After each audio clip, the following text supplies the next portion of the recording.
শুনিয়ে দেই চলো সত্যবাণী, শুনিয়ে দেই চলো সত্যবাণী, পথ বাতলিয়ে দে আমলে, বলে দেই বুকে টেনে, জান্নাতে একা আমি যাব না তো ভাই, তোমাকেও জান্নাতে সাথে নিতে চাই। যাবেন যাবেন, একটু বলেন আমার সাথে, জান্নাতে একা আমি যাব না তো ভাই, তোমাকেও জান্নাতে সাথে নিতে চাই। সালাতে আসো যদি প্রতি আজানে, জেনে রেখো এলে তুমি ফুল বাগানে। সালাতে আসো যদি প্রতি আজানে, জেনে রেখো এলে তুমি ফুল বাগানে।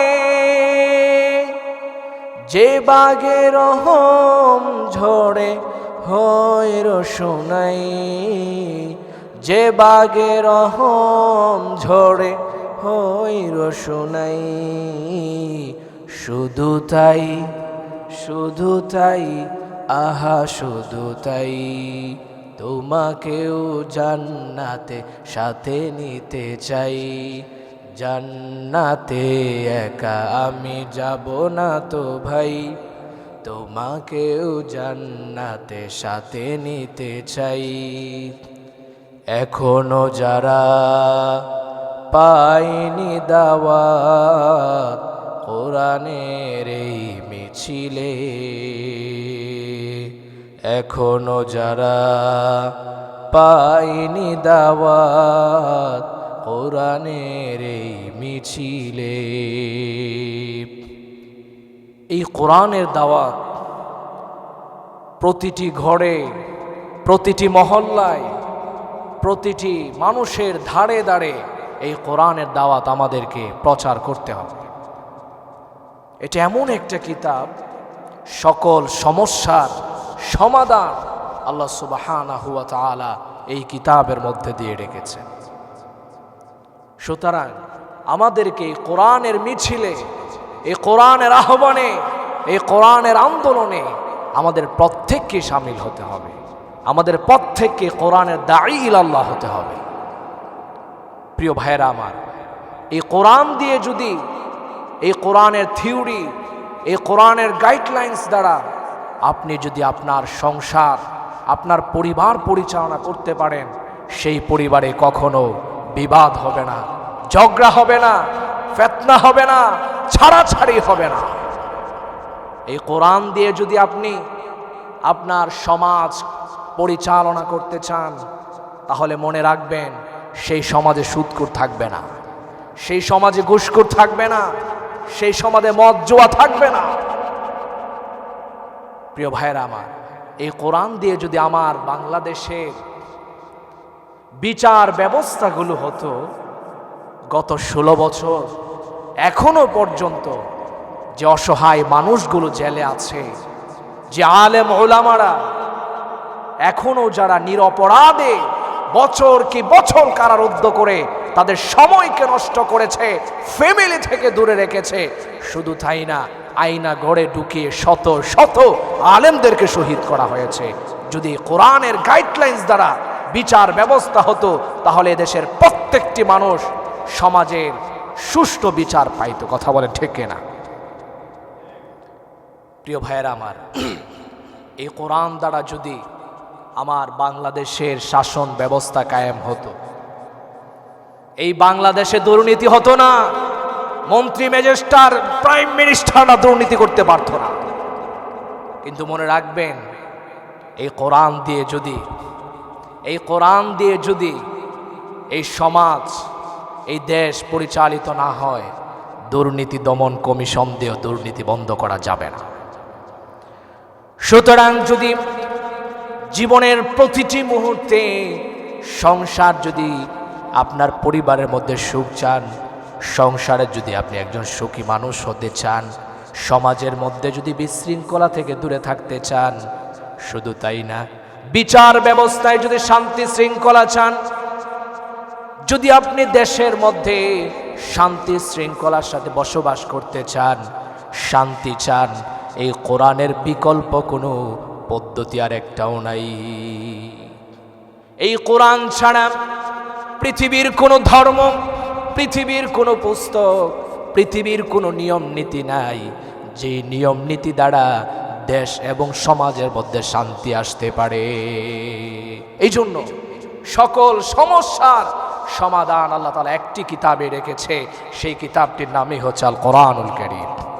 সমাধান চাও যদি জীবনে মরণে, ফিরে যাও খুঁজে নাও চোখ রাখো কোরআনে।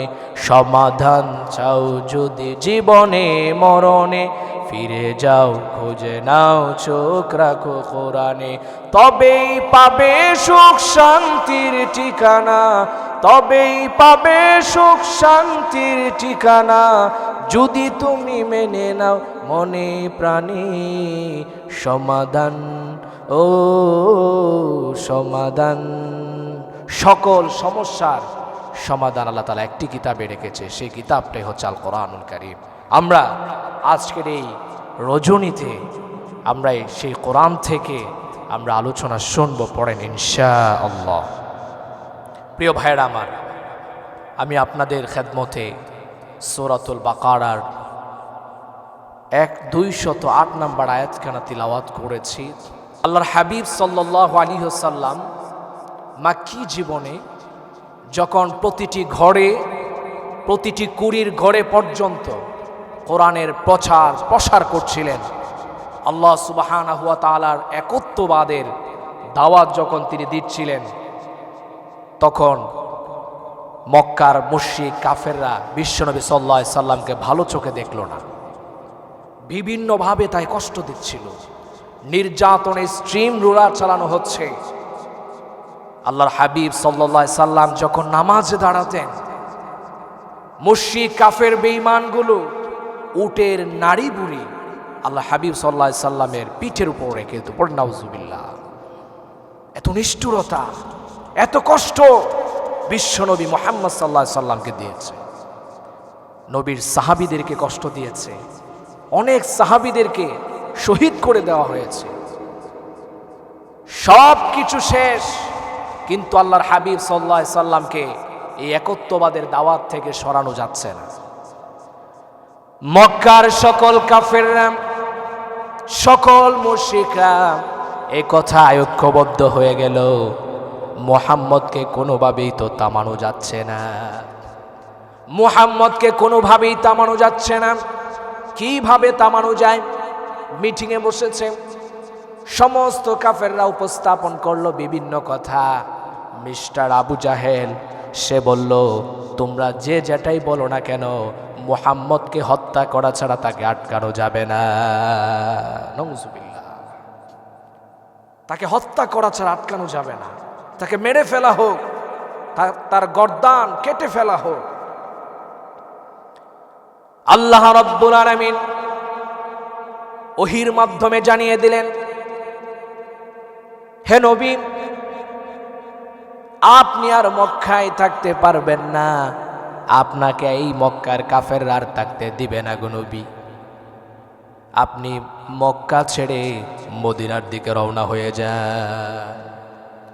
বিশ্বনবী সাল্লাল্লাহু আলাইহি ওয়াসাল্লাম আল্লাহর পক্ষ থেকে নির্দেশ পাওয়ার সাথে সাথে নবীজি তার সাহাবীদেরকে ডেকে বললেন, ও আমার সাহাবীরা রে, তোমরা রাতে পারো, দিনে পারো, প্রকাশ্যে পারো, গোপনে পারো, মক্কা ছেড়ে মদিনার দিকে রওনা হয়ে যাও। নবীর সাহাবীরা ডেকে বললেন, ইয়া রাসূলুল্লাহ, ইয়া হাবিবাল্লাহ, ওগো নবীজি, আমরা আপনার প্রিয় সাহাবী, কি করে আপনাকে একা ফেলে মক্কায় মদিনায় চলে যাব? ও নবী, আপনি কি যাবেন না? আল্লাহর হাবিব সাল্লাল্লাহু আলাইহি ওয়াসাল্লাম বললেন, ও আমার সাহাবীরা রে, তোমরা তোমাদের পরিবার পরিজন নিয়ে মক্কা থেকে মদিনার দিকে হিজরত করো, আমি নবী তোমাদের পিছনে পিছনে আসছি, তোমরা যাও। নবীর সাহাবীরা যেতে শুরু করলো। বিশ্বনবী সাল্লাল্লাহু আলাইহি ওয়াসাল্লাম রাতে ঘুমাচ্ছিলেন।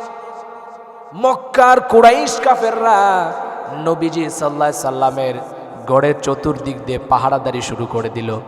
নবী কখন বের হবে আর তার গর্দান কেটে ফেলা হবে, পড়েন নাউজুবিল্লাহ। আল্লাহর হাবিব সাল্লাল্লাহু আলাইহি ওয়াসাল্লামকে আল্লাহ রাব্বুল আলামিন নির্দেশ দিলেন, ও নবী আপনি আর ঘরে থাকতে পারবেন না, আপনি বেরিয়ে যান সফর উদ্দেশ্যে। বিশ্বনবী সাল্লাল্লাহু আলাইহি সাল্লাম ঘর থেকে বেরোলেন।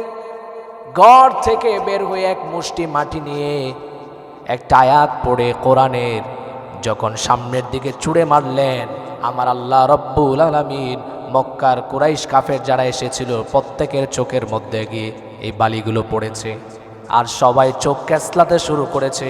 আর বিশ্বনবী এই ফাঁকে দিয়ে হযরতে আবু বকরের বাড়ির দরজার সামনে গিয়ে দাঁড়িয়ে গেল। আল্লাহর হাবিব সাল্লাল্লাহু আলাইহি ওয়াসাল্লাম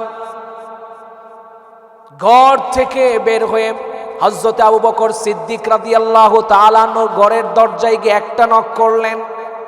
নক করার সাথে সাথে হযরতে আবু বকর সিদ্দিক রাদিয়াল্লাহু তাআলা আনহু দরজাটা খুলে দিয়ে বললেন, আসসালামু আলাইকা ইয়া রাসূলুল্লাহ। আল্লাহু আকবার। বিশ্বনবী সাল্লাল্লাহু আলাইহি ওয়াসাল্লাম অবাক হয়ে গেলেন, কি ব্যাপার আবু বকর, এত রাতে তোমার বাড়িতে আসলাম, একটা নক দেওয়ার সাথে সাথে তুমি দরজা খুলে ফেললে রে আবু বকর, তুমি কি আজকের রাত্রিতে তুমি ঘুমাও নাই রে আবু বকর? হযরতে আবু বকর বললেন, নবী ও আজ থেকে 2.5 বছর পূর্বে আপনি আমাকে বলেছিলেন, ও আবু বকর আমি মক্কা ছেড়ে মদিনায় হিজরত করব, আল্লাহ নির্দেশ দিলে, আর আমার সঙ্গী হবে তুমি আবু বকর। এই কথার পর থেকে নবী 2.5 বছর একটা রাত্রিতেও ঘুমাই নাই। ইয়া রাসূলুল্লাহ আপনি আমার ঘরে এসে রাত্রে দাঁড়িয়ে থাকবেন, ঘরের দরজায় এসে নক করবেন, আর আমি আবু বকর ঘুমাবো, এটা আমি আবু বকর সহ্য করতে পারি না। আল্লাহু আকবার। কি ভালোবাসা, কি মোহাব্বত, কি মায়া নবীর প্রতি। আল্লাহর হাবিব সাল্লাল্লাহু আলাইহি ওয়াসাল্লাম হযরতে আবু বকর সিদ্দিক রাদিয়াল্লাহু তাআলা আনহুকে নিয়ে রওনা হলেন মদিনার দিকে। ওই দিকে মদিনার আনসার সাহাবীরা প্রতিদিন অপেক্ষা করে নবীজির জন্য, বিশ্বনবী সাল্লাল্লাহু আলাইহি সাল্লাম কখন মদিনার দিকে আসবেন। মদিনার আনসার সাহাবীরা মদিনা থেকে বের হয়ে যান নবীকে ইনভাইট করার জন্য, কিন্তু নবী তো আসে না। একদিন চলে গেল, 2 দিন পার হয়ে গেল, 3 দিনের মাথায় বিশ্বনবী যখন মদিনার পথে চললেন, একজন লোক গাছের উপর উঠে যখন দেখতে পেলেন বিশ্বনবী সাল্লাল্লাহু আলাইহি সাল্লাম মদিনায় ঢুকছেন, ওই লোকটা গাছ থেকে তড়িঘড়ি করে নামলো। মদিনার সাহাবীদেরকে ডেকে বলল, ও আনসার সাহাবীরা রে, তোমরা যার জন্য অপেক্ষা করছো সে তো মদিনায় প্রবেশ করছে, কে কোথায় আছো বেরিয়ে আসো। এই ঘোষণা শোনা মাত্রই নবীজির আনসার সাহাবীরা কেউ ঘোড়া নিয়ে, কেউ উট নিয়ে, কেউ হাঁটি হাঁটি পা পা করে মদিনা থেকে বের হয়ে গেলেন বিশ্বনবীকে ইনভাইট করার জন্য। বলেন সুবহানাল্লাহ। বিশ্বনবী সাল্লাল্লাহু আলাইহি ওয়াসাল্লাম যখন মদিনায় প্রবেশ করলেন, নবীর সাহাবীরা ইনভাইট করার জন্য হাজির, ছোট ছোট বাচ্চারা হাজির। আল্লাহর হাবিব সাল্লাল্লাহু আলাইহি সাল্লামের সাথে সাক্ষাৎ হওয়া মাত্রই বিশ্বনবী সাল্লাল্লাহু আলাইহি সাল্লামকে তারা সালাম জানালেন, ফুলের তোড়া দিয়ে গ্রহণ করে নিলেন। কোন সাহাবী বললেন, ইয়া রাসূলুল্লাহ, ইয়া হাবিবাল্লাহ, আমার আম্মা জান আপনার জন্য ঘর বাড়ি পরিষ্কার করে রেখেছে, খাবার দাবারের আয়োজন করেছে। নবী গো, আমার বাড়িতে চলেন না, আমার মা আপনাকে মেহমানদারি করাতে চায়। ডান দিকের সাহাবী বললেন, ইয়া রাসূলুল্লাহ, আমার বাড়িটা এইদিকে একটু কাছেই দেখা যায়, চলেন না আমার বাড়িতে। ওগো নবী, আপনাকে আমরা মেহমানদারি করাতে চাই গো নবী। আরেকজন সামনের দিকে বললেন, ইয়া রাসূলুল্লাহ, এই তো আমার বাড়িটা দেখা যায়, চলেন না আমার বাড়িতে আপনাকে মেহমানদারি করাতে চাই। ছোট ছোট বাচ্চারা এসে বললেন, ইয়া রাসূলুল্লাহ, ইয়া হাবিবাল্লাহ, আপনাকে একটা গজল শোনাতে চাই, একটা তারানা শোনাতে চাই, নবী গো একটি নাশিদ শোনাতে চাই। নবী বললেন, বলো তো শুনি কি নাত আমাকে শোনাতে চাও? সেই ছোট ছোট বাচ্চারা তখন বলল, তলাআল বাদরু আলাইনা মিন সানিয়াতিল ওয়াদা ওয়াজাবা শুকরু আলাইনা মাদা আলিল আয়দান। বিশ্বনবী সাল্লাল্লাহু আলাইহি ওয়াসাল্লাম ছোট ছোট বাচ্চাদের এত সুন্দর এত চমৎকারময় কথাগুলো শুনে, কবিতা শুনে নবীজি ইমোশনাল হয়ে গেলেন। বিশ্বনবী সাল্লাল্লাহু আলাইহি ওয়াসাল্লাম বলতে লাগলেন, ও মক্কার কাফেরারা রে, ও মুশরিকেরা, দেখ ছায়া দেখ, তোরা তোর নবীকে চিনলি না, মুহাম্মদকে চিনলি না, দেখ আমার মদিনার আনসার সাহাবীরা কিভাবে আমাকে তারা ইনভাইট করছে। সুবহানাল্লাহ। প্রিয় ভাইয়েরা আমার, এই যে এত সুন্দর এত চমৎকার গাঁথনি কবিতা ছোট ছোট বাচ্চারা শোনাচ্ছিল, আমরা তো বুঝি নাই অনেকেই, কিন্তু এর বাংলা করেছে কাজী নজরুল ইসলাম। শুনবেন, বাংলাটা বলবো। রাতের আধার কেটে কেটে উঠলো সারা জাহানের দিক বেদিক, রাতের আধার কেটে কেটে চাঁদ উঠলো সারা জাহানের দিক বেদিক, আলোর ধারা চটলো। মানবতার বন্ধু তুমি, মানবতার বন্ধু তুমি, রাহমাতুল লিল আলামিন, রাহমাতুল লিল আলামিন। বলেন সুবহানাল্লাহ। বিশ্বনবীর সাহাবীরা একে একে যখন বলতে লাগলো, ইয়া রাসূলুল্লাহ, এই তো পাহাড়ের টিলায় আমার বাসা, নবী গো চলেন না আমার বাড়িতে, আপনাকে মেহমানদারি করাতে চাই গো নবী। বিশ্বনবী সাল্লাল্লাহু আলাইহি সাল্লাম আল্লাহকে ডেকে বললেন, ও আরশের মালিক, ও জমিনের মালিক, আমার আনসার সাহাবীরা আমাকে মেহমানদারি করাতে চাই গো। আয় আল্লাহ, কার বাড়িতে আমি যাব? প্রত্যেকের বাড়িতে যাওয়া তো সম্ভব না। আল্লাহর পক্ষ থেকে অর্ডার চলে আসলো, ওহী চলে আসলো, ও নবী আপনার হাতে যেই লাগামটা আছে আপনি ছেড়ে দেন। নবী সাল্লাল্লাহু আলাইহি সাল্লাম উটের লাগামটা ছেড়ে দিলেন। সাহাবীরা বললেন, ইয়া রাসূলুল্লাহ, আপনি উটের লাগাম ছেড়ে দিলেন, উট তো দৌড় মারবে, কার বাড়িতে না জানি চলে যায়। বিশ্ব নবী সাল্লাল্লাহু আলাইহি সাল্লাম বললেন, ও আমার সাহাবীরা রে, কে বলেছে আমি উটের লাগাম ছেড়ে দিয়েছি? না না, আমি উটের লাগাম ছাড়ি নাই, আমি এই উটের লাগাম আমার মাওলার হাতে দিয়ে দিয়েছি। বিশ্বনবী সাল্লাল্লাহু আলাইহি সাল্লাম উট নিয়ে চলতে লাগলেন।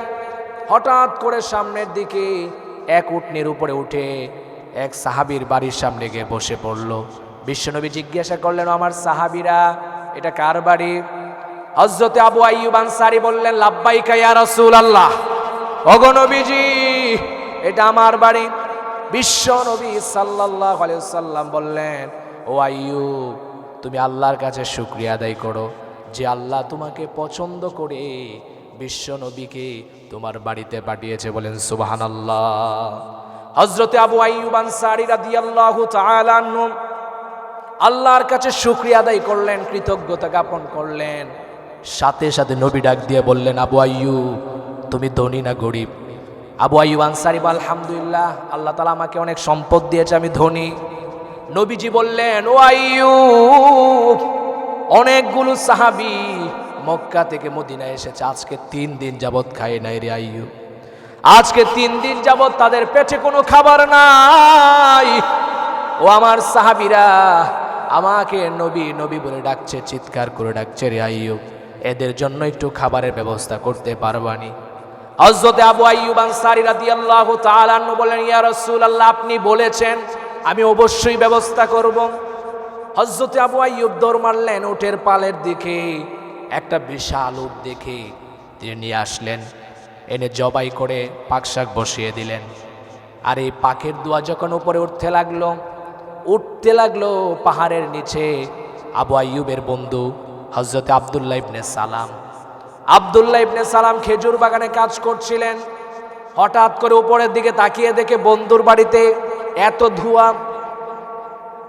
আব্দুল্লাহ ইবনে সালাম তার গোলামকে ডেকে বললেন, গোলাম রে, ওই যে আমার বন্ধুর বাড়িতে দেখা যায় ধোঁয়া, এটা কিসের, দেখে আসো।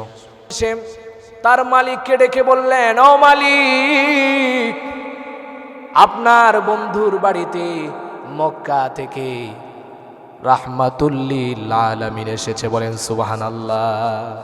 হযরত আব্দুল্লাহ ইবনে সালাম তড়িঘড়ি করে দৌড়াতে লাগলেন, বুড়া মানুষ। হযরত আবু আইয়ুব আনসারী রাদিয়াল্লাহু তাআলার কাছে এসে বললেন, বন্ধু আমার, মক্কা থেকে তোমার বাড়িতে রাহমাতুল্লিল আলামিন এসেছে, অথচ বন্ধু তুমি আমাকে জানাইলে না, কাজটা ঠিক করো নাই। আবু আইয়ুব আনসারী বললেন, বন্ধু আমার, তুমি তো ইহুদি ধর্মের পণ্ডিত, তোমাকে কেন জানাবো? উনি তো আমাদের নবী, এই জন্য তোমাকে জানাই নাই। আব্দুল্লাহ ইবনে সালাম ডাক দিয়ে বললেন, বন্ধু, আমি রাহমাতুল্লিল আলামিনের সাথে সাক্ষাৎ করতে চাই, যাও যাও রাহমাতুল্লিল আলামিনকে গিয়ে অনুমতি নিয়ে আসো। আবু আইয়ুব আনসারী রাদিয়াল্লাহু তাআলা আনহু গিয়ে বললেন, ইয়া রাসূলুল্লাহ, আমার একজন বন্ধু আপনার সাথে সাক্ষাৎ করতে চায়। সে তাওরাতের হাফেজ, ইনজিলের হাফেজ, সে জাবুরের হাফেজ, 3 কিতাবের হাফেজ। নবীও আপনার সাথে সে একটু মুলাকাত করতে চায়। বিশ্বনবী বললেন, আইয়ুব, তার নামটা কি? আবু আইয়ুব আনসারী রাদিয়াল্লাহু তাআলা বললেন, নবীজি, তার নাম হচ্ছে আব্দুল্লাহ ইবনে সালাম। আল্লাহর হাবিব বললেন, তার নাম তো অনেক শুনেছি, যাও ডেকে আনো। আল্লাহু আকবার। হযরত আব্দুল্লাহ ইবনে সালাম বিশ্বনবী সাল্লাল্লাহু আলাইহি ওয়াসাল্লামের কাছে আসলেন। এসে এক পলক তাকিয়ে রইলেন।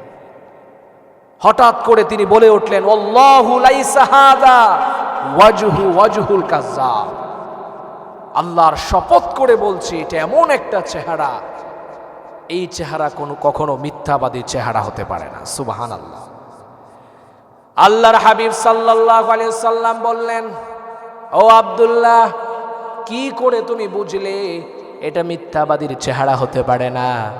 আব্দুল্লাহ ইবনে সালাম বললেন, ইয়া রাসূলুল্লাহ, আমি তাওরাতে পড়েছি, ইনজিলে পড়েছি, জাবুরে আপনার অবকাঠামো আমি পড়েছি, যেমন পড়েছি আমি তেমনই দেখতে পাচ্ছি, বলেন সুবহানাল্লাহ।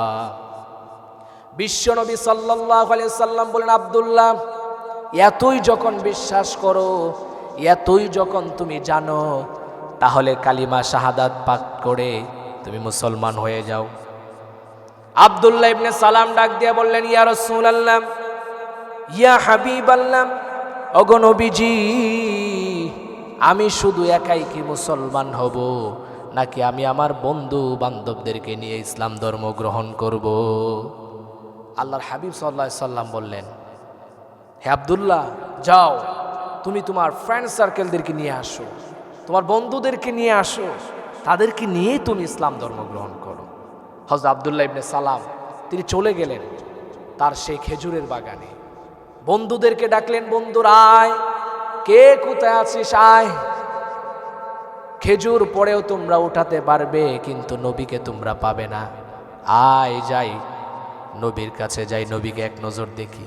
সুবহানাল্লাহ। সমস্ত ফ্রেন্ডদেরকে নিয়ে আব্দুল্লাহ ইবনে সালাম চলে গেলেন বিশ্বনবী সাল্লাল্লাহু আলাইহি সাল্লামের কাছে। গিয়ে বললেন, ইয়া রাসূলুল্লাহ, আমার ফ্রেন্ড সার্কেলদেরকে নিয়ে এসেছি, আপনাকে 3টা প্রশ্ন করব, যদি 3টা প্রশ্নের জবাব আপনি দিতে পারেন, তাহলে সর্বপ্রথম আমি ইসলাম ধর্ম গ্রহণ করব, তারপরে আমার যে বন্ধু বান্ধব আছে তারাও ইসলাম ধর্ম গ্রহণ করবে, বলেন সুবহানাল্লাহ। বিশ্বনবী সাল্লাল্লাহু আলাইহি সাল্লাম বললেন, আব্দুল্লাহ, 3 প্রশ্ন কেন, আরো বেশি করো, সমস্যা নাই। আব্দুল্লাহ বলেন, ওগো নবীজি, তিনটা প্রশ্নই করব। একটা হলো তাওরাত থেকে, আরেকটা হলো ইনজিল থেকে, আরেকটা হলো জাবুর থেকে। বিশ্বনবী সাল্লাল্লাহু আলাইহি সাল্লাম বললেন, ঠিক আছে, তাহলে প্রশ্নগুলো করো, একটু শুনি। হযরতে আব্দুল্লাহ ইবনে সালাম প্রথম প্রশ্ন করলেন, ইয়া রাসূলুল্লাহ, প্রথম প্রশ্ন হলো, যখন জান্নাতীরা জান্নাতে চলে যাবে আর জাহান্নামীরা যখন জাহান্নামে চলে যাবে, তখন জান্নাতীদেরকে আল্লাহ রাব্বুল আলামিন প্রথম কি খাদ্য খাওয়াবেন?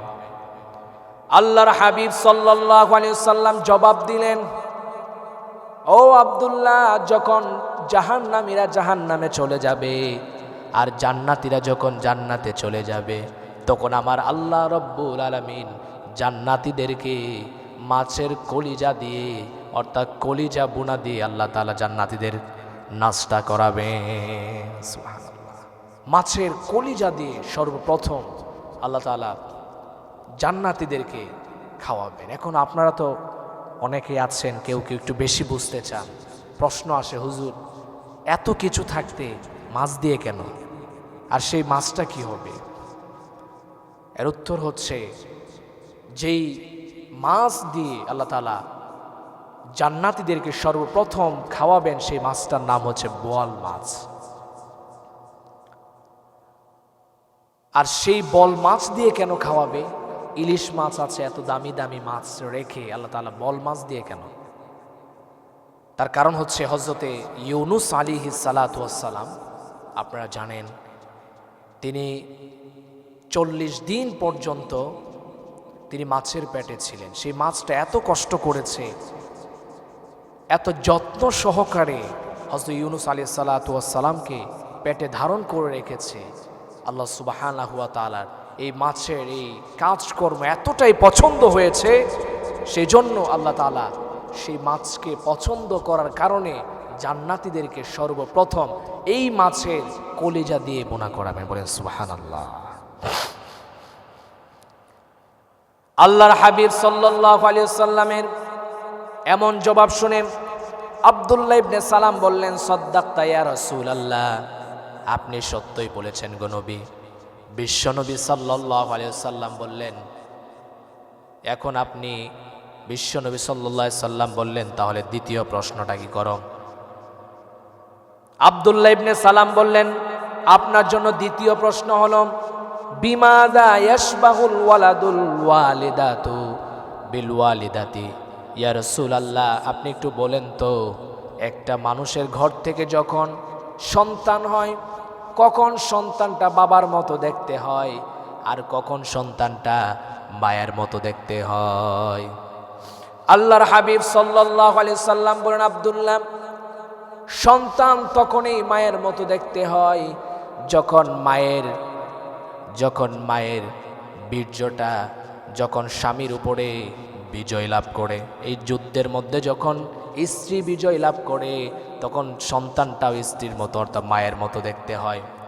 সন্তানটা বাবার মতো তখনই হয় যখন এই যুদ্ধে বাবা বিজয়ী লাভ করবে, তখন এই সন্তানটা বাবার মতো দেখতে হয়। বলেন সুবহানাল্লাহ।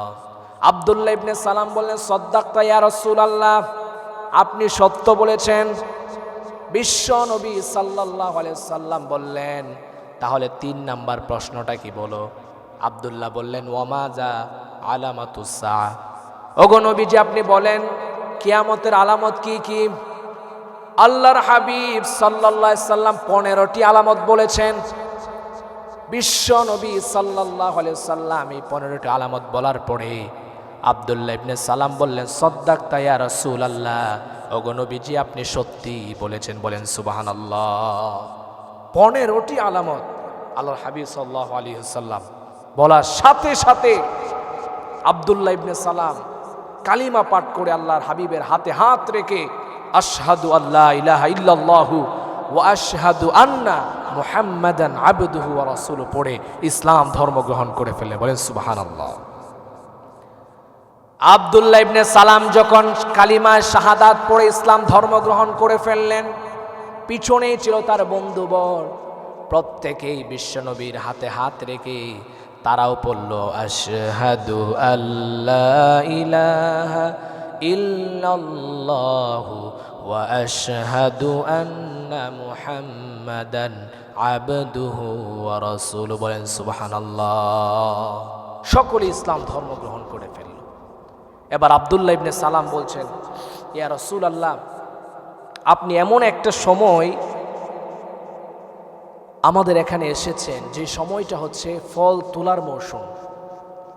আমাদের গ্রামে দাওমারি আসে, দাওমারির সময় মানুষ একটু ব্যস্ত থাকে, তখন কেউ যদি বেড়াতে যায় তখন একটু বিরক্ত হয় সেই মানুষগুলো।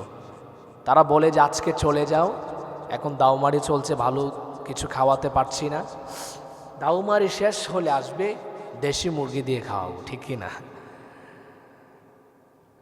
তো আব্দুল্লাহ ইবনে সালাম বলছেন, ইয়া রাসূলুল্লাহ, আপনি এমন একটা সময় আমাদের এখানে এসেছেন যখন খেজুর তোলার মৌসুম। তখন আল্লাহ হাবিব সাল্লাল্লাহু আলাইহি সাল্লাম বুঝতে পেরেছেন। আল্লাহ হাবিব বলেন, ঠিক আছে, তাহলে তুমি তোমার বন্ধুদেরকে নিয়ে চলে যাও, খেজুর উঠিয়ে কাজ শেষ করে আমার সাথে দেখা করবে। আব্দুল্লাহ ইবনে সালাম তিনি চলে গেলেন তার ফ্রেন্ড সার্কেলদেরকে নিয়ে। প্রায় 1 মাস পরে আল্লাহ হাবিব সাল্লাল্লাহু আলাইহি সাল্লামের কাছে আসলেন। আল্লাহ হাবিব সাল্লাল্লাহু আলাইহি সাল্লাম বললেন, হে আব্দুল্লাহ, এখন তো তোমাকে নামাজ শিখতে হবে, ইসলামের ফরজ বিধানগুলো তোমাকে জানতে হবে। আচ্ছা বলো তো দেখি, তুমি যে ইসলাম ধর্ম গ্রহণ করেছো, ইসলামের যে নিয়ম নীতি আছে, এবং তুমি যে আগে ইহুদি ধর্মে ছিলে সেখানেও তো নিয়ম নীতি আছে, তুমি তো একজন বিজ্ঞ মানুষ, জ্ঞানী মানুষ। আচ্ছা বলো তো দেখি, ইহুদি ধর্মের সাথে মুসলমানদের ধর্মের কোনো পার্থক্য আছে কিনা, বা কোনো সমস্যায় তুমি পড়েছো কিনা? আব্দুল্লাহ ইবনে সালাম বললেন, ইয়া রাসূলুল্লাহ, ইহুদি ধর্ম আর ইসলাম ধর্মে আমার কোনো সমস্যা হচ্ছে না, কিন্তু নবী আমার 2টা জায়গায় একটু বিপদে পড়ে গেলাম। আল্লাহর নবী বললেন, আব্দুল্লাহ কি বিপদে পড়েছ? আব্দুল্লাহ ইবনে সালাম বললেন, নবী গো, ইহুদি ধর্মে শনিবারের গুরুত্ব বেশি, শনিবারে আমরা রোজা রাখতাম, ছুটি কাটাতাম, কিন্তু এবার ইসলাম ধর্ম গ্রহণ করার ফলে এখন দেখি শুক্রবারের গুরুত্ব বেশি। বিশ্বনবী সাল্লাল্লাহু আলাইহি সাল্লাম বলেন, আব্দুল্লাহ, তুমি তো জ্ঞানী মানুষ, বলো তো দেখি এই অবস্থায় তুমি কি করবে? আব্দুল্লাহ ইবনে সালাম বললেন, ইয়া রাসূলুল্লাহ, ইয়া হাবিবাল্লাহ, ইহুদি ধর্মে যেহেতু আমি শনিবারে রোজা রাখতাম, ছুটি কাটাতাম, আর ইসলাম ধর্মে এখন শুক্রবারের গুরুত্ব বেশি, সুতরাং নবী শুক্রবারেও রোজা রাখবো, শনিবারেও রোজা রাখবো। আল্লাহর হাবিব সাল্লাল্লাহু আলাইহি সাল্লাম বললেন, আব্দুল্লাহ, এইটা করা যাবে না, শনিবার তোমাকে ছাড়তে হবে, শুক্রবার তোমাকে ধরতে হবে, অর্থাৎ তুমি ইহুদি ধর্ম পালন করবে, ইসলাম ধর্ম পালন করবে, এটা করা যাবে না। আল্লাহর হাবিব সাল্লাল্লাহু আলাইহি সাল্লাম, আব্দুল্লাহ, দ্বিতীয় সমস্যাটা কি? আব্দুল্লাহ ইবনে সালাম বললেন, ইয়া রাসূলুল্লাহ, আমাদের ইহুদি ধর্মে উটের গোশত খাওয়া হালাল ছিল, কিন্তু দুধ পান করা হারাম, দুধ পান করা হারাম, চর্বি খাওয়া হারাম, এটার প্রতি একটি ঘৃণা জন্মে গিয়েছে। ইয়া রাসূলুল্লাহ, এখন তো ইসলাম ধর্ম গ্রহণ করার পরে আমি দেখতে পাচ্ছি উটের দুধ খাওয়া হালাল, চর্বি খাওয়া হালাল, এখন একটা ঝামেলায় পড়ে গিয়েছে। আল্লাহ হাবিব বললেন, আব্দুল্লাহ, তুমি তো জ্ঞানী মানুষ, তুমিই বলো তুমি কি করতে চাও? হযরত আব্দুল্লাহ ইবনে সালাম বললেন, ইয়া রাসূলুল্লাহ, যেহেতু জীবনভর শুধু গোশত খেয়েছি, দুধ পান করি নাই, চর্বি খাই নাই, এখনো চাচ্ছি পিওর গোশতটাই খাইতে, দুধ পান করব না, চর্বি খাবো না। আল্লাহর হাবিব বললেন, আব্দুল্লাহ, এটা করা যাবে না, হালাল জিনিসকে তুমি ঘৃণা করবে, এটা ইসলাম এলাও করে না। তুমি ইহুদি ধর্ম পালন করবে, আবার ইসলাম ধর্ম পালন করবে, এই দুয়া ইসলামী মুসলমান এবং ইসলাম ধর্মে, ইসলামী শরিয়ার মধ্যে নাই। এই কথা বলার পর পর হযরত আব্দুল্লাহ ইবনে সালাম বলেন, ইয়া রাসূলুল্লাহ, আপনি যে এই 2টি প্রশ্নের জবাব দিয়েছেন, এগুলো কি আপনার পক্ষ থেকে নাকি আল্লাহর পক্ষ থেকে? নবী একটু রেগে গেলেন, হে আব্দুল্লাহ, তুমি এই কথাটা বলতে পেরেছো? আমি নবী আল্লাহর কথা ছাড়া, আল্লাহর নির্দেশ ছাড়া আমি নবীর জবান দিয়ে একটা কথাও বের হয় না। আল্লাহু আকবার।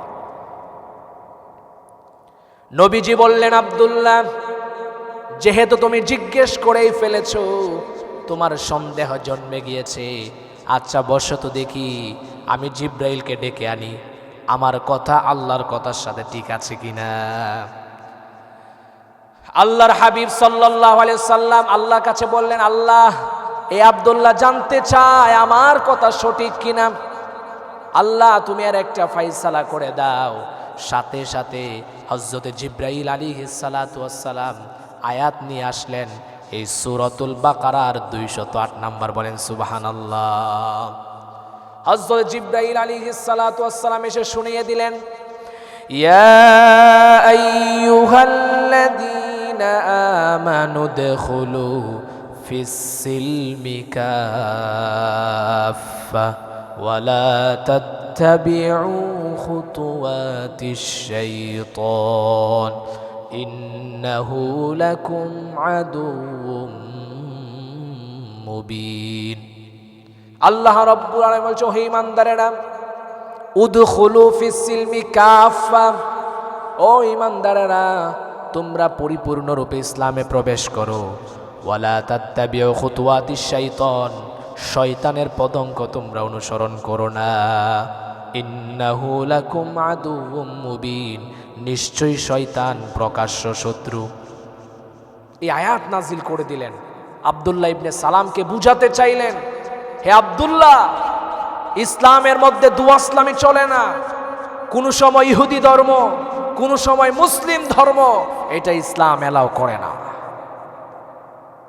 এই আয়াত নাজিল করে আল্লাহ তাআলা আগত কিয়ামত পর্যন্ত সমস্ত মানুষকে জানিয়ে দিলেন, ইসলামী শরিয়া মানতে হবে, ইসলামই মানতে হবে, ইসলামের সাথে কোনো অপসংস্কৃতি মিলানো এটা ইসলাম কখনো এলাও করে না। এই জন্য প্রিয় ভাইয়েরা আমার, আমি যে আয়াত আপনাদের সামনে পড়েছিলাম খুতবায়, সে আয়াতটি হচ্ছে এই 208 নম্বর আয়াত। আল্লাহ সুবহানাহু ওয়া তাআলা গোটা বিশ্বের মানুষকে জানাতে চায়, অপসংস্কৃতি ইসলামের বাহিরে, শরিয়ার বাহিরে কোনো সংস্কৃতি হতে পারে না। প্রিয় ভাইয়েরা আমার, আজকে গোটা বিশ্বে দেখা যায় আমরা মুসলিম সংস্কৃতিও লালন পালন করি, আবার অমুসলিমদের সংস্কৃতিও আমরা খুব স্বাচ্ছন্দ্যে আমরা পালন করি। কথা বলেন ঠিক কিনা? বেশি দূরে যাব না, আগামীকাল একটা দিবস ছিল, একটা দিবস 14ই ফেব্রুয়ারি। সেই দিবসটা কিন্তু মুসলিম কোনো সংস্কৃতিতে নাই, কিন্তু গোটা বিশ্বে এই দিবসটাকে একটি নাম দিয়েছে ভ্যালেন্টাইন্স ডে, অর্থাৎ বিশ্ব ভালোবাসা দিবস। কিন্তু আমি এটাই কখনো বিশ্ব ভালোবাসা দিবস বলি না, কারণ এই দিনে গোটা বিশ্বে যেই পরিমাণ মহিলা, যেই পরিমাণ নারী জাতি কলঙ্কিত হয়, গোটা বিশ্বে এমন কোনো দিন নাই যে এই দিনে এর থেকে বেশি নারী কলঙ্কিত হয়। এই জন্য প্রিয় ভাইয়েরা আমার, এই যে একটা অপসংস্কৃতি, এটা ইসলাম এলাও করে না। এই জন্য আপনি যদি ইসলামী শরিয়া মানতে চান, আপনি যদি পরিপূর্ণ ইসলাম মানতে চান, তাহলে আপনাকে এই অপসংস্কৃতিগুলো বাদ দিতে হবে। প্রিয় যুবক ভাইয়েরা, প্রিয় তরুণী বোনেরা, আপনারা তো এই দিনের জন্য কত না প্ল্যান, কত প্রোগ্রাম, 1 মাস আগের থেকে, কেউ 1 বছর আগের থেকে প্ল্যান করেছে যে এই দিনে প্রপোজ করবে, এই দিনে নতুন কোনো সঙ্গী বানাবে। আবার কেউ যাদের অলরেডি বুকিং, তারা তো চিন্তা করেছে কেউ কোনো রেস্টুরেন্টে খেতে যাবে, কেউ কোনো একটা সুন্দর স্পটে ঘুরতে যাবে। প্ল্যান আছে না নাই? প্রিয় যুবক ভাইয়েরা, প্রিয় তরুণী বোনেরা, এই দিনটাকে আমাদেরকে অ্যাভয়েড করতে হবে। যুবকদেরকে পাশ্চাত্যরা মাথা ধুলাই করে তাদের চরিত্র নষ্ট করছে, আর আমার মা বোনদের চরিত্রের সাথে সাথে তাদের সতীত্ব নষ্ট হচ্ছে। কথা বলেন ঠিক কিনা? এই জন্য এই অপসংস্কৃতি থেকে আমাদেরকে বেরিয়ে আসতে হবে। আরেকটা বিষয় আমরা ইদানিং সোশ্যাল মিডিয়াতে আমরা খুব ব্যাপক হারে ভাইরাল হয়েছে। এক যুবক এক বাড়িতে গিয়ে এক বৃদ্ধ লোককে গিয়ে বললে যে, চাচা হেনা কোথায়? চাচা জবাব দেয়, হেনাকে ভুলে যাও বাবা, হেনাকে ভুলে যাও, হেনার তো বিয়ে হয়ে গিয়েছে। হতে পারে এটা হাসির কথা, কিন্তু আমার যুবক ভাইদেরকে আমি একটা মেসেজ দিতে চাই। মনে রাখবে, তুমি যদি তোমার স্বপ্নগুলোকে গ্রো করতে চাও, তুমি যদি স্টাবলিশ হতে পারো, তুমি যদি তোমার কেরিয়ারে ফোকাস করতে পারো, তুমি যদি তোমার কেরিয়ারকে সাজাতে পারো, তাহলে হেনার বাড়িতে গিয়ে হেনাকে খুঁজতে হবে না। হেনার বাবা তোমার যোগ্যতা দেখে, স্টাবলিশতা দেখে হেনার বাবা তোমার ঘরে এসে কটকট করবে হেনাকে দেওয়ার জন্য। কথা বলেন ঠিক কিনা? এই জন্য প্রিয় যুবক ভাইরা, আমাদেরকে স্টাবলিশ হতে হবে, আমাদের স্বপ্নগুলোকে গ্রো করতে হবে। এই যে সামান্য এই ভালোবাসা, এই রিলেশনশিপ, খুদার কসম, এগুলো সামান্য মজা ছাড়া আর কিছুই না। এটা সাময়িক আরাম দিবে, কিন্তু চিরতরের জন্য তুমি কষ্ট পাবে। তোমার পড়া, তোমার ব্রেন, তোমার মস্তিষ্ক সব নষ্ট হয়ে যাচ্ছে। এই জন্য প্রিয় ভাইরা, এই আগামীকালকের এই দিনটা আমরা তো উদযাপন না করি, সেই জন্য আমাদের সকলকে একমত হতে হবে। একমত আছে ইনশাআল্লাহ? আল্লাহ তাআলা কবুল করে সকলে পড়া আমিন। যেই কথা বলতেছিলাম, আল্লাহ তাআলা সূরাতুল বাকারার 208 নম্বর আয়াতে আল্লাহ তাআলা বুঝাতে চায়, বান্দা তুমি শুধু মুমিন হলেই হবে না, তোমাকে পরিপূর্ণ ইসলাম ধর্ম গ্রহণ করতে হবে। তো দেখেন একটা বিষয়, এই সূরাতুল বাকারা এখানে আয়াত আছে প্রায় 288টি আয়াত। প্রায় এত লং সূরা গোটা কোরআনের আর একটাও নাই, এত বিশাল। আর এই সূরার প্রথম 20টি আয়াত আল্লাহ তাআলা 3 শ্রেণীর কথা বলেছেন। কয় শ্রেণীর? 3 শ্রেণীর কথা। নাম্বার 1, আল্লাহ তাআলা ঈমানদারদের কথা বলেছেন। নাম্বার 2, আল্লাহ তাআলা মুশরিক কাফিরদের কথা বলেছে। সর্বশেষ 3 নম্বরে মুনাফিকদের কথা বলেছে। আল্লাহ রাব্বুল আলামিন ঈমানদারদের কথা এভাবে বলছেন, হুদাল্লিল মুত্তাকিনাল্লাযীনা ইউমিনুনা বিল গায়বি ওয়া ইউকিমুনাস সালাতা ওয়া মিম্মা রাযাকনাহুম ইউনফিকুন। আল্লাহ রাব্বুল আলামিন মুমিনদের কথা শুরু করে চমৎকারভাবে গায়েবের কথা শুরু করে ঈমানদারদের সংজ্ঞা তিনি আলোচনা করে সর্বশেষ সফলতার কথা বলছেন। উলাইকা আলা হুদাম মির রাব্বিহিম ওয়া উলাইকা হুমুল মুফলিহুন। আল্লাহ রাব্বুল আলামিন 3 শ্রেণীর মানুষের মধ্যে সফলতার কথা শুধু ঈমানদারদেরকেই বলেছে। 2 শ্রেণীর মানুষদেরকে শুধু ধিক্কার জানিয়েছে, ভয় দেখিয়েছে, আযাবের কথা বলেছে। যেভাবে আল্লাহ তাআলা 2য় শ্রেণীর কাফেরদের কথা এভাবে বলছেন, ইন্নাল্লাযীনা কাফারু সাওয়াউন আলাইহিম আআনযারতাহুম আম লাম তুনযিরহুম লা ইউমিনুন। আল্লাহ রাব্বুল আলামিন মুশরিকদেরকে ভয় দেখাচ্ছেন, কাফেরদেরকে ভয় প্রদর্শন করাচ্ছেন। ঠিক ওই রকম ভাবে 3 নাম্বার শ্রেণী মুনাফিকদের কথা, ওয়াইযা ক্বিলা লাহুম আমিনু ক্বালু আমান্না। আল্লাহ রাব্বুল আলামিন বলছেন, মানুষদের মধ্যে এমন পুরা কপাল কিছু মানুষ আছে যারা বলে আল্লাহর প্রতি ঈমান আনলাম, আখিরাতের প্রতি ঈমান আনলাম, কিন্তু আল্লাহ বলছেন ওয়া মা হুম বিমুমিনিন, তারা ঈমান আনে নাই। এরা হচ্ছে মুনাফিক। আর মুনাফিক হচ্ছে সবথেকে নিকৃষ্ট। আল্লাহ তাআলা বলছে ইন্নাল মুনাফিকিনা ফিদ দারকিল আসফালি মিনান নার। মুনাফিকরা জাহান্নামের সবথেকে নিকৃষ্ট জায়গায় অবস্থান করবে। তো আল্লাহ তাআলা এই সূরাতুল বাকারার প্রথম 20টি আয়াতে 3 শ্রেণীর কথা বলেছে। 1 নাম্বার বলেছে ঈমানদারদের কথা, 2য় নাম্বার কাফের মুশরিকদের কথা, 3য় নাম্বার মুনাফিকদের কথা। সর্বশেষ আল্লাহ তাআলা 208 নাম্বার আয়াতে আল্লাহ তাআলা মুসলমানদের কথা বলছেন। আল্লাহ তাআলা বলছেন, ইয়া আইয়ুহাল্লাযীনা আমানু দুখুলু ফিস সিলমি কাফা। ওহে ঈমানদারেরা, তোমরা পরিপূর্ণরূপে ইসলামে প্রবেশ করো। তো আমরা যদি এখানে যারা আছি আমি জিজ্ঞাসা করি আপনাদেরকে যে আপনারা প্রত্যেকেই তো মুসলমান, তাহলে জবাব কি আসবে?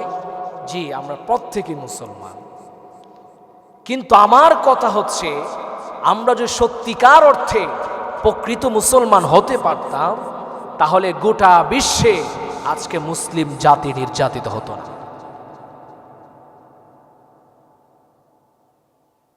গোটা বিশ্বে মুসলিম অমুসলিম শাসকরা তারা শাসন করতো না মুসলিমদের উপরে। ফিলিস্তিন থেকে আমার মা বোনদের আর্তনাদ চিৎকার আমাদের কর্ণকুহরে পৌঁছত না। তাহলে বোঝা যায় আমরা প্রকৃত মুসলমান হতে পারি না। অনেকেই বলবেন, হুজুর আমরা তো মুসলমান, তাহলে আল্লাহর পক্ষ থেকে সাহায্য আসে না কেন? আমরা তো খাঁটি মুসলমান, আল্লাহর পক্ষ থেকে সাহায্য আসে না। তার কারণ হচ্ছে আল্লাহ সুবহানাহু ওয়া তাআলা আমাদেরকে যে রকম মুসলমান হওয়ার কথা বলছেন সেই রকম মুসলমান আমরা হতে পারি নাই। আল্লাহ রাব্বুল আলামিন তিনি মুসলমানদের কাছ থেকে দুটি ওয়াদা নিয়েছেন। আল্লাহ বলছেন দুটি ওয়াদার কথা, যদি এই দুটি ওয়াদা কেউ পূর্ণ করতে পারে তাহলে আল্লাহর পক্ষ থেকে সাহায্য আসবে। এক নাম্বার আল্লাহ তাআলা বলছেন, আল্লাহ রাব্বুল আলামিন বলছেন, ওয়া কানা হাক্কান আলাইনা নাসরুল মুমিনিন। আল্লাহ রাব্বুল আলামিন বলছেন, আমার জন্য হক হয়ে যায়, আমার জন্য সাহায্য করা মুমিনদেরকে আমার জন্য হক হয়ে যায়। তাহলে বোঝা গেল যদি আমরা মুমিন হতে পারি তাহলে সাহায্য একজন করবে, চিৎকার করে বলতে হবে তিনি কে? আল্লাহ রাব্বুল আলামিন বলছেন দ্বিতীয় নাম্বার ওয়াদা কোরআনুল কারীমে, وَمَن يَتَوَلَّ اللَّهَ وَرَسُولَهُ فَإِنَّ حِزْبَ اللَّهِ هُمُ الْغَالِبُونَ। আল্লাহ রাব্বুল আলামিন বলছেন যারা আল্লাহ এবং আল্লাহর রাসূলের দলের অন্তর্ভুক্ত হতে পারবে, আল্লাহ রাব্বুল আলামিন বলছেন আমি তাদেরকে সমস্ত মানুষের উপরে, কাফের মুশরিকদের উপরে আমি তাদেরকে বিজয়ী দান করব। বলেন সুবহানাল্লাহ। আল্লাহ তাআলা এই দুটি ওয়াদা আল্লাহ তাআলা বান্দাদের সাথে করেছে। বান্দা তোমরা এক নাম্বার মুমিন হবে, আর এক নাম্বার আল্লাহ এবং আল্লাহর রাসূলের দলের অন্তর্ভুক্ত হতে হবে। কিন্তু আমরা তো উলাইকা হিজবুল্লাহ হতে পারি নাই, আমরা হয়েছি উলাইকা হিজবুশ শাইতান, শয়তানের দলের অন্তর্ভুক্ত হতে পেরেছি, কিন্তু আল্লাহ এবং আল্লাহর রাসূলের দলের অন্তর্ভুক্ত হতে পারি নাই। আমরা যদি এই দুটি ওয়াদাকে কমপ্লিট করতে পারতাম, ফুলফিল করতে পারতাম, তাহলে আল্লাহর পক্ষ থেকে সাহায্য আসতো। তাহলে বোঝা গেল আমরা আল্লাহ যে রকম মুসলমান হওয়ার কথা বলেছে আমরা সেরকম মুসলমান হতে পারি নাই। প্রিয় ভাইয়েরা আমার, তো আমাদেরকে এখন পয়েন্টে আমরা এসে পড়েছি, আমাদেরকে আল্লাহ যেরকম মুসলমান হওয়ার কথা বলছেন সেই রকম মুসলমান আমাদের হতে হবে। এটি হচ্ছে আমার আজকে আলোচ্য বিষয়। তো আল্লাহ যেরকম মুসলমান হওয়ার কথা বলছেন সেই রকম মুসলমান হওয়ার জন্য আমাদের মধ্যে 4টি গুণ লাগবে। কয়টি গুণ? 4টি গুণ। নাম্বার 1, এই 4টি গুণ আপনাকে মুখস্থ করে যেতে হবে, আপনাকে বুঝে যেতে হবে, আপনার মস্তিষ্কে নিয়ে যেতে হবে এবং পরবর্তীতে এগুলোকে প্র্যাকটিস করতে হবে, আমলে আনতে হবে। যদি আনতে পারি তাহলে আমরা প্রকৃত মুসলমান হতে পারব। নাম্বার 1, যে গুণগুলো আমাদের লাগবে, 1 নাম্বার ইমানদার হতে হবে। এখন যদি আপনাদেরকে প্রশ্ন করি আপনারা কি ইমানদার না, কেউ বলবে না যে আমরা ইমানদার না। শুধু ঈমান আনলেই প্রকৃত ঈমানদার হওয়া যায় না। ঈমানদার হওয়া যায় কিন্তু প্রকৃত ঈমানদার হওয়া যায় না। ঈমান আনাই যথেষ্ট না, ঈমান আনার পরে ঈমানের উপর অবিচল স্টিল নাও থাকা খুবই গুরুত্বপূর্ণ। এজন্য প্রিয় ভাইয়েরা আমার, আমাদের ঈমানকে শক্ত করতে হবে। আপনি ঈমান এনে বসে পড়েছেন, আপনি আমল করছেন কিন্তু জানেন না কোন ফাঁকে দিয়ে আপনার ঈমান চলে যাচ্ছে। ঈমান চলে গেলে আপনার কোনো কিছুই নাই। একজন মুসলমানের সব থেকে গুরুত্বপূর্ণ ইম্পর্টেন্ট বিষয় হচ্ছে তার ঈমান। ধরেন জেলেরা মাছ মারতে যায় দুইটা জিনিস নিয়ে, একটা হচ্ছে জালি, আরেকটা পিছনে তাদের কেউ এখন দেখা যায় ছোট ছোট বল নিয়ে যায়, কেউ ড্যাগ নিয়ে যায়, এক একজন এক একটা নিয়ে যায়। তো এখন জেলি সারাক্ষণ কষ্ট করে মাছ মেরে তার ড্যাগের মধ্যে রেখেছে। হঠাৎ করে যখন সে একটা সময় মাছ মারতে মারতে ক্লান্ত হয়ে পড়েছে, এবার সে চিন্তা করলো বহুত মাছ ধরা হয়েছে, এবার বাড়ি চলে যায়। তো সে যখন বাড়িতে যাবে সে চিন্তা করলো কতটুক মাছ মেরেছে একটু দেখে যায়। যখন সে তার মাছের পাত্রের দিকে তাকালো, দেখে একটাও নাই। ভালো করে তাকায় দেখি রে মাছ গেল কোথায়, ভালো করে তাকায় দেখে যে মাছ যেটাতে রেখেছে সেটার তলা ছিদ্রি। তো যেভাবে মাছের তলিতে মাছ থাকলো না, তলা না থাকার কারণে, ছিদ্রি থাকার কারণে, ঠিক ওই রকম ভাবে আপনার যদি ঈমান না থাকে, আপনি নামাজ পড়েছেন, হজ করেছেন, যাকাত দিয়েছেন, রোজা রেখেছেন, ভালো কাজ করেছেন, কিন্তু কাল হাসরের মাঠে গিয়ে দেখবেন আপনার ঈমান না থাকার কারণে আপনার আমল কোনো কিছুই নেই।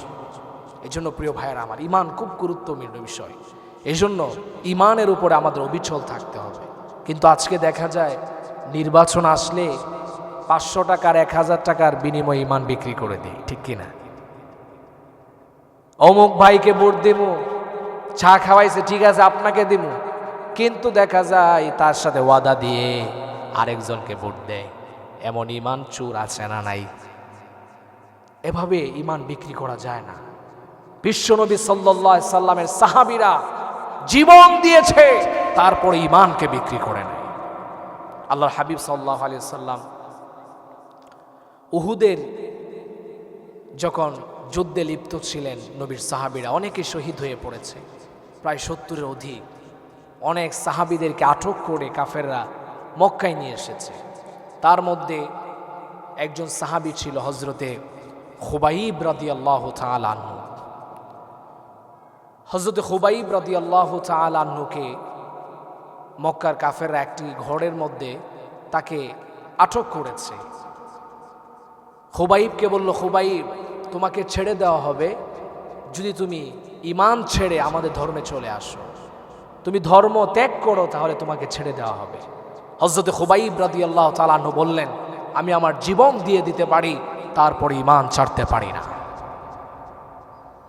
হযরতে খুবাইব রাদিয়াল্লাহু তাআলা আনহুকে মক্কার কুরাইশ কাফেররা বলল, খুবাইব ঠিক আছে, তুমি যেহেতু ধর্ম ত্যাগ করবে না, তাহলে তোমাকে তো শাস্তি পেতেই হবে। হযরতে খুবাইবকে একটি ঘরের মধ্যে আটকিয়ে দেওয়া হলো, চতুর্দিকে দরজা বন্ধ করে দেওয়া হলো, জানালা বন্ধ করে দেওয়া হলো, কোনো খাবার দাবার দেয় না। হযরতে খুবাইব উপবাস, তিনি নামাজে দাঁড়িয়ে গেলেন, দুহাত তুলে আল্লাহকে বললেন, আরশের মালিক, আয় আল্লাহ, এই যে কষ্ট সব হচ্ছে দ্বীনের জন্য, কোরআনের জন্য, ইসলামের জন্য। আয় আরশের মালিক, আজকে খাবার নাই, দাবার নাই, আল্লাহ তুমি খাবারের ব্যবস্থা করে দাও। হযরতে খুবাইব রাদিয়াল্লাহু তাআলা আনহু দোয়া করতে দেরি হয়েছে, খুবাইবকে আল্লাহ তাআলার পক্ষ থেকে জান্নাতে খাবার আসতে দেরি হয় নাই।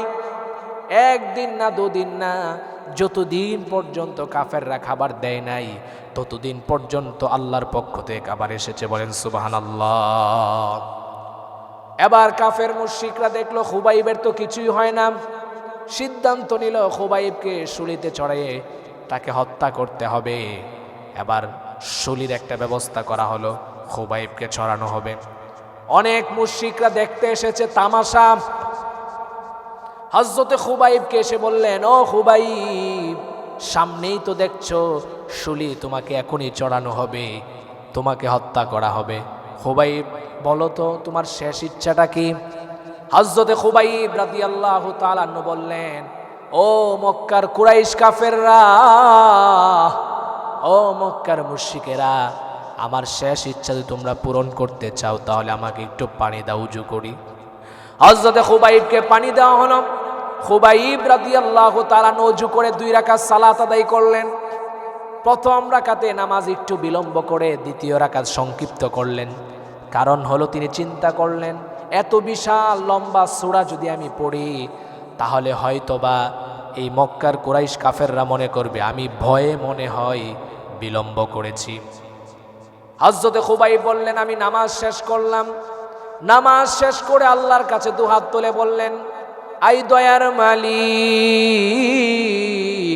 আয় আল্লাহ, কিছুক্ষণের মধ্যে হয়তো বা আমি দুনিয়া থেকে বিদায় নেব রে আল্লাহ।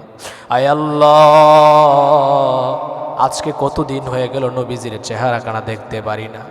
আজকে কতদিন হয়ে গেল নবীর চেহারা মুবারক দেখতে পারি না গো আল্লাহ। এত মায়া, এত মোহাব্বত, আয় আল্লাহ, হয়তো আর কোনোদিন দেখা হবে না।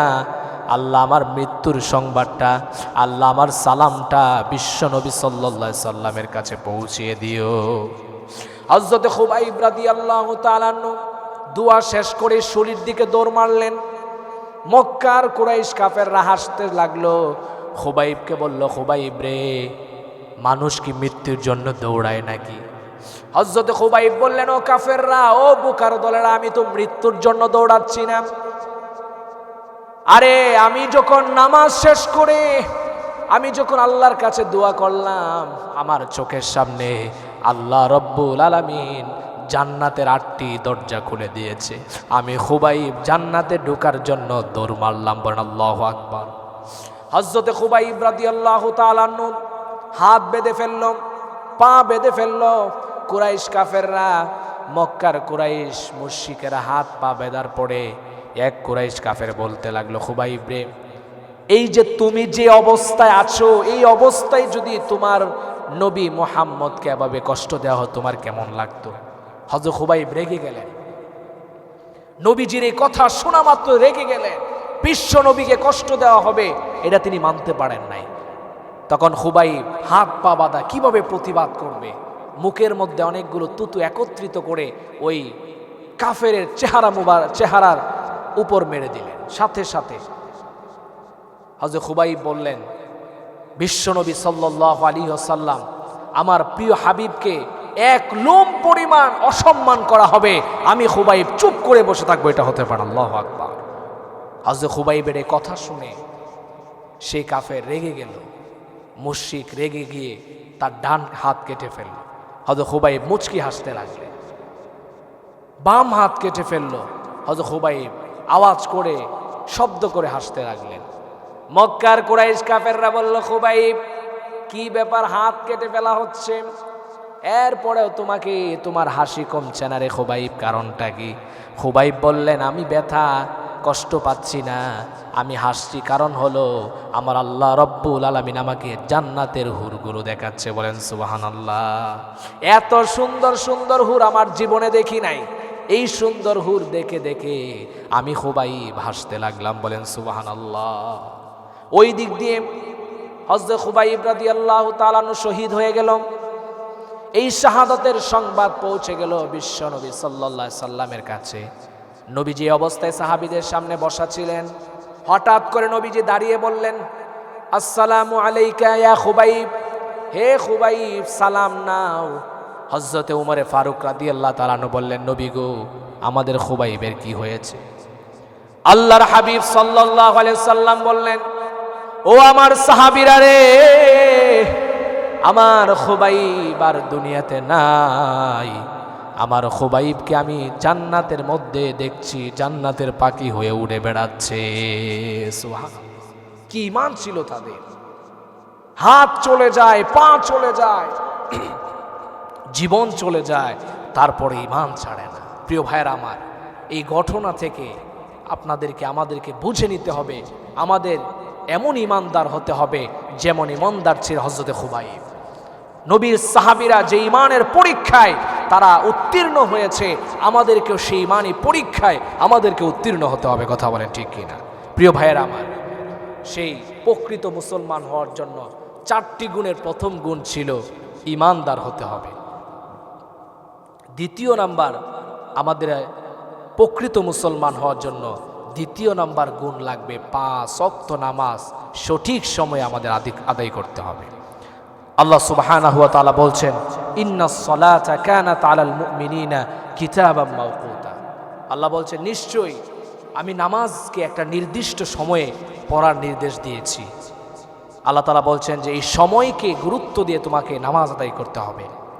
এজন্য আপনি যদি প্রকৃত মুসলমান হতে চান, নামাজ ছাড়া প্রকৃত মুসলমান হওয়া যাবে। কিন্তু আমাদের তো নামাজে গুরুত্ব নাই। নামাজ এলে আমাদের দুনিয়ার যত চিন্তা, যত ভাবনা সব নামাজে এসে। কথা বলেন, যে ব্যক্তি ব্যবসা করে সারাদিন হিসাব মিলাতে পারে না, হিসাব মিলিয়ে দেখে 500 কম 1000 কম মিলাতে পারে না, কিন্তু নামাজে দাঁড়ানোর পরে ওই 500 টাকা কোথায় খরচ করেছে সে হিসাবও মিলে যায়। এই জন্য প্রিয় ভাইয়ার আমার, নামাজ পড়তে হবে খুশু খুজুর সাথে। আল্লাহ তাআলা সূরাতুল মুমিনুন বলছেন, কদ আফলাহাল মুমিনুন আল্লাযীনা হুম ফি সলাতিহিম খাশিউন। আল্লাহ বলছেন, মুমিনদের প্রথম গুণ হতে হবে সে নামাজের মধ্যে খুশু খুজুর সাথে নামাজ পড়বে। বলেন সুবহানাল্লাহ। এই জন্য প্রিয় ভাইয়েরা আমার, আমাদেরকে 5 ওয়াক্ত নামাজ আমাদের সঠিক সময়ে আমাদেরকে আদায় করতে হবে। সামনে রমজান মাস আসছে। প্রিয় ভাইয়েরা, প্রিয় মা বোনেরা, নামাজকে গুরুত্ব দেন। 5 ওয়াক্ত নামাজ জামাতের সাথে আমার ভাইয়েরা আপনারা পড়ার চেষ্টা করবেন। আর মা বোনেরা সঠিক সময়ে 5 ওয়াক্ত নামাজ পড়ার জন্য আমাদের চেষ্টা করতে হবে। আল্লাহ তাআলা তৌফিক দান করে সকলে পড়ুন আমিন। প্রিয় ভাইয়েরা আমার, প্রকৃত মুসলমান হওয়ার জন্য 3য় নাম্বার গুণ হতে হবে, আমাদের মধ্যে থাকতে হবে, আমাদের উপার্জন হালাল হতে হবে। আজকে আমরা অনেকেই ব্যবসা করি, কিন্তু ব্যবসাটা আমরা হালালভাবে করতে পারি না। একটা জিনিস, একটা মাল আমরা ক্রয় করেছি 500 টাকা, কিন্তু বিক্রি করার সময় বলি 1000 টাকায় ক্রয় করেছি। এগুলা মিথ্যা। এই মিথ্যা দিয়ে যেই জিনিসটা, যেই সম্পদটা, যে মালটা আপনি বিক্রি করেছেন, এটা সম্পূর্ণ হারাম হয়ে গিয়েছে। এই জন্য প্রিয় ভাইয়েরা আমার, হালাল উপার্জন ছাড়া আপনি নামাজ পড়েছেন, রোজা রেখেছেন, যাকাত দিয়েছেন, কিন্তু উপার্জন আপনার হারাম, আপনার এই ইবাদত দ্বারা আপনার কোনো কিছুই আসবে না, কোনো কাজে আসবে না। এই জন্য প্রিয় ভাইয়েরা, প্রিয় মা বোনেরা, উপার্জনকে হালাল করতে হবে। আপনি ছোট দোকান দিয়ে খান, রিক্সা চালিয়ে খান, ছোট ছোট ব্যবসা করেন, গাড়ি চালান, তারপর হারামের সাথে জড়িত থাকবেন না। আল্লাহ তাআলা বুঝার তৌফিক দান করে। 4র্থ নাম্বার, সর্বশেষ, প্রকৃত মুসলমান হওয়ার জন্য 4র্থ নাম্বার গুণ লাগবে, আমাদের চরিত্র ভালো হতে হবে।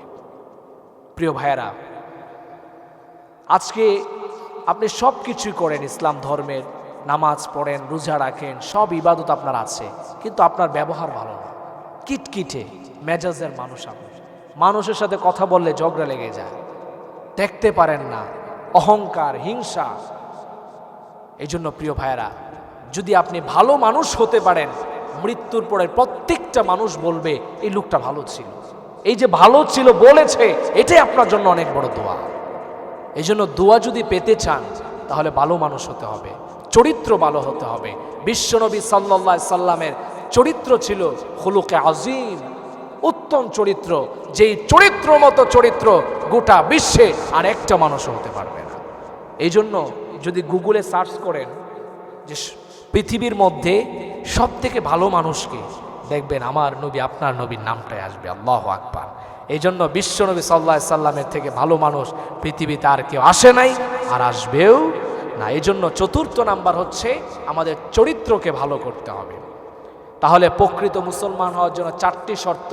1 নাম্বার হচ্ছে ইমানদার হতে হবে, 2য় নাম্বার 5 ওয়াক্ত নামাজ পড়তে হবে, 3য় নাম্বার উপার্জন হালাল হতে হবে, 4র্থ নাম্বার চরিত্র ভালো হতে হবে।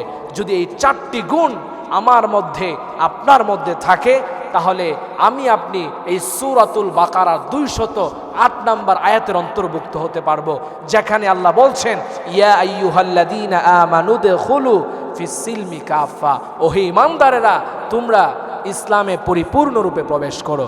অন্য আয়াতে আল্লাহ বলছেন, ইয়া আইয়ুহাল্লাযীনা আমানুত্তাকুল্লাহ হাক্কা তুকাতিহি ওয়া লা তামুতুন্না ইল্লা ওয়া আনতুম মুসলিমুন। আল্লাহ বলছেন যে তোমরা মুসলমান না হয়ে মৃত্যুবরণ করো না। তাহলে বোঝা গেল আমাদের শুধু মুসলমান হলে হবে না, প্রকৃত মুসলমান হতে হবে। আল্লাহ তাআলা আমাদেরকে প্রকৃত মুসলমান হওয়ার তৌফিক দান করে সকলে পড়ুন আমিন।